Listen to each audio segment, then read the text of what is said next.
स्वागत आहे आपल्या नवीन रेसिपी मध्ये। तर आज आपण पाहणार आहोत घरच्या घरी अगदी बेकरी सारखीच डबल फुलणारी नानखटाई बिस्किटापेक्षाही खूप खुसखुशीत आणि मऊ कशी बनवायची, त्याच्यासाठी काय काय साहित्य घेतले ते पाहूया।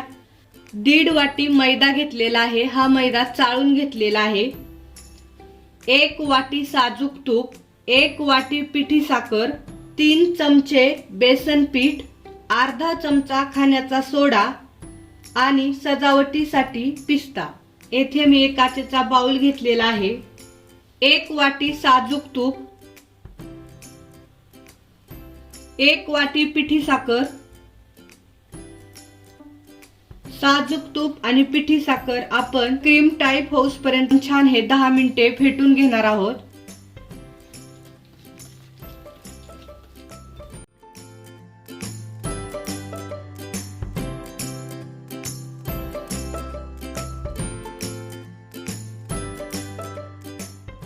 क्रीम टाइप आपण छान हे 10 मिनिटे फेटून घेतलेला आहे। नानखटाई बनवायला ही प्रोसेस खूप महत्त्वाची असते। तूप आणि साखर खूप छान असं फेटून घ्यायचं। 10 मिनिटे मी हे फेटलेलं आहे। नानखटाई बनवण्यासाठी आपण कढई प्रीहीट करायला ठेवली आहे 9 मिनिटे हाय फ्लेम वरती। तोपर्यंत आपण नानखटाईचं बॅटर बनवूया। 1.5 वाटी मैदा, 3 चमचे बेसन पीठ, अर्धा चमचा खाण्याचा सोडा हे आपण छान मळून घेणार आहोत गोळा टाइप। याच्यामध्ये आपण दूध किंवा पाणी ऍड करणार नाही, या तुपामध्येच हे मळून घेणार आहोत।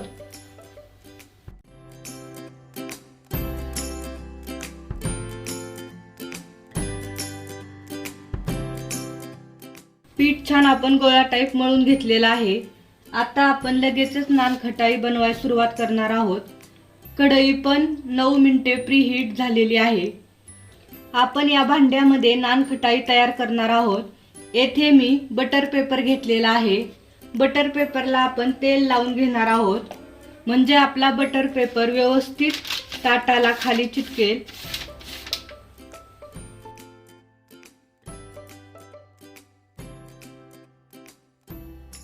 अशा प्रकारे बटर पेपरला तेल सर्व बाजूनी व्यवस्थित लावून घेतलेला आहे।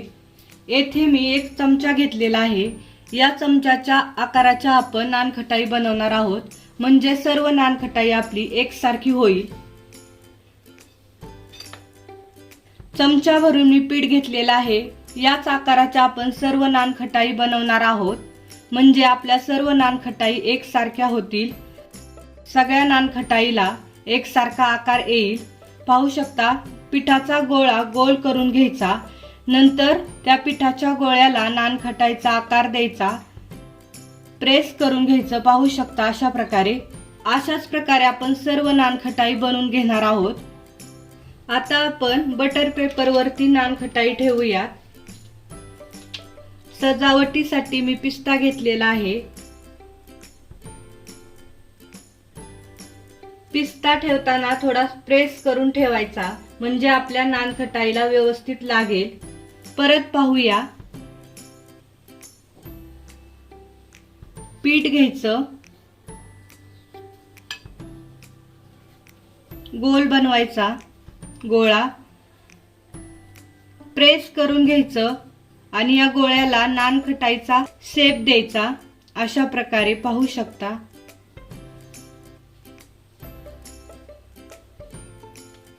सजावटीसाठी पिस्ता ठेवायचा। पिस्ता ठेवताना थोडा प्रेस करून ठेवायचा, म्हणजे व्यवस्थित आपल्या नानखटाईला लागतो।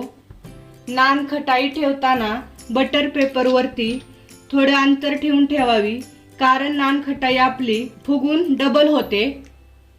अशाच प्रकारे आपण सर्व नानखटाई बनवून घेणार आहोत। सर्व नानखटाई मी अशा प्रकारे बनवून घेतलेले आहेत। सर्व नानखटाईवर सजावटीसाठी पिस्ता लावून घेतलेला आहे। कढई आपली छान प्रीहीट झालेली आहे। कढईमध्ये मी स्टँड ठेवलेला आहे। आता आपण या स्टँड वरती नानखटाई तयार करून घेतलेली ते ठेवूया आणि छान अशी बेक करून घेऊया। 15 मिनिटे आपण लो फ्लेम वरती बेक करून घेणार आहोत। झाकण ठेवते। 15 मिनिटे झालेले आहेत। आपली नानखटाई छान अशी बेक झालेली आहे. आता आपण थंड व्हायला ठेवूया. 10 मिनिटे झालेले आहेत. आपली नानखटाई थंड झालेली आहे. पाहू शकता किती छान असा कलर पण आलेला आहे आणि छान अशी बेक पण झालेली आहे. अगदी सहजपणे निघते आणि पाहू शकता खालच्या साईडने पण खूप छान अशी बेक झालेली आहे.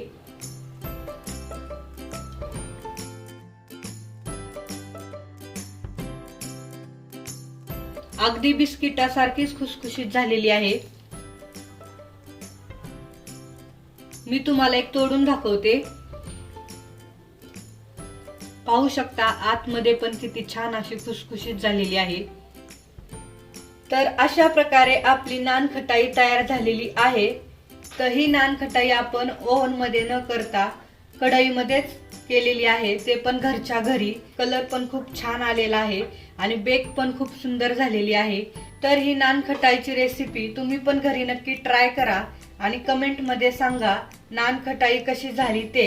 ही रेसिपी तुम्हाला आवडली असेल तर लाईक करा, सबस्क्राईब करा आणि सबस्क्राईब केल्यानंतर नोटिफिकेशनच्या बेल बटनावरती क्लिक करा, म्हणजे तुम्हाला माझे नवनवीन रेसिपीचे नोटिफिकेशन मिळत राहतील. थँक्यू.